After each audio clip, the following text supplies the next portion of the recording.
do when people betrayed him? What did Jesus do when people cancelled him out? What did Jesus do? ఈరోజు అదే బాటలో మనం నడుచుకుందామండి. అనేక సార్లు మనం వీ విల్ కీప్ ఐడల్స్. వీళ్ళు ఎలాగ చేస్తారు, వాళ్ళు ఎలాగ చేస్తారు. It is useless. God himself, Jesus అన్ని బాటలు, అన్ని విధాలుగా ఏ ఒక మనిషి ఎన్ని విధాలుగా నొప్పి తినాలో, దెబ్బలు తినాలో అన్ని విధాలుగా తిన్నాడు. కాబట్టి he is a role model.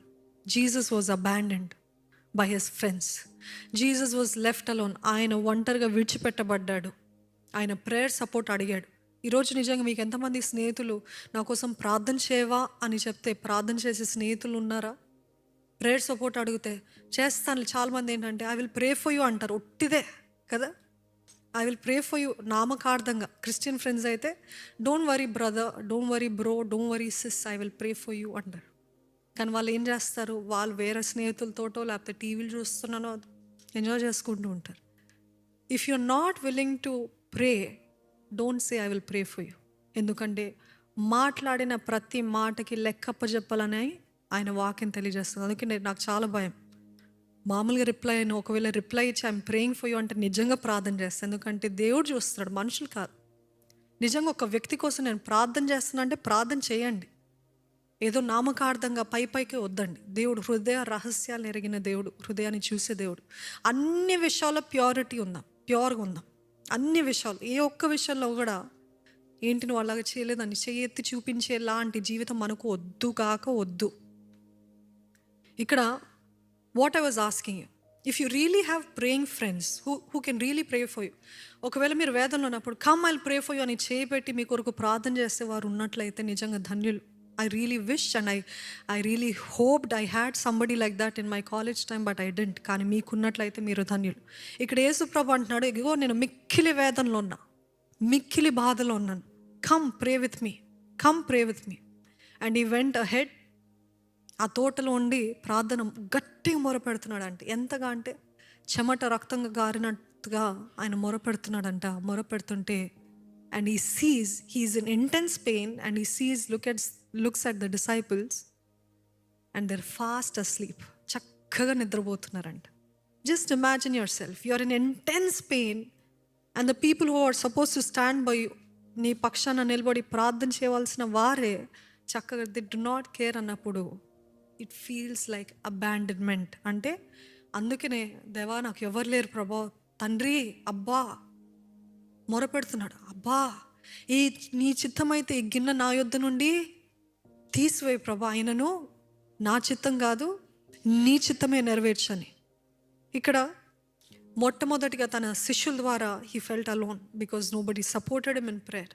రెండవది ఆయన శిష్యుల్లో ఒకడు ఆయనని మోసం చేస్తాడు, వెన్నుపోటు పొడిచాడు, బిట్రేడ్ హిమ్. మూడవది పరిశీల ద్వారా తప్పుగా నిర్నిమిత్తముగా బాధ పెట్టబడ్డాడు. నిర్నిమిత్తముగా నేరాలు మోసారు. Falsely accused by the Pharisees, physically beaten by the Romans. చూసారా అండి, మొట్టమొదటిగా స్నేహితులు అంటే శిష్యులు, దాని తర్వాత యూద ఆయనని వెన్నుపోటు పడడము, పరిసేలు నువ్వు తప్పు అంటాము. నాలుగోది రోమిల ద్వారా దెబ్బలు తింటాం. ఎక్కడ చూసినా ఈ మనుషుల ద్వారా యేసుప్రభుకి నొప్పి కలుగుతుంది ఎన్నో రీతిలుగా. సన్నిహితులు ఏంటి, బయటవారేంటి, బయటవారు ఎన్నన్నా పడతాం కదా, సన్నిహితులు ఏమన్నా అంటే మనం తట్టుకోలేం. అట్లాంటి పరిస్థితుల్లో యేసుప్రభు వెళ్ళినప్పుడు ఆ రోమీలు ఆయన గడ్డాన్ని పీకేసి ఆయన పైన ఉమ్మి వేసి ఆయనని హేళన చేస్తూ దేవదూషణ చేస్తూ ఇవన్నీ చేస్తున్నారన్నమాట. ఇదంతా అయిన తర్వాత యేసుప్రభు మరణించాడు. కానీ నేను I wanted to highlight one point with you. Jesus prays to the Father because he doesn't want to be a prey to the flesh. అర్థమవుతుందా అండి? ప్రే అంటే PREY. He prays to the Father. ఎందుకు? ఆయన ఇంకా ఆ శ్రమ ఇంకా ప్రారంభించక ముందే ఆయన ప్రార్థన చేస్తూ ఉంటాడు. ప్రభువా తండ్రి సాయించే.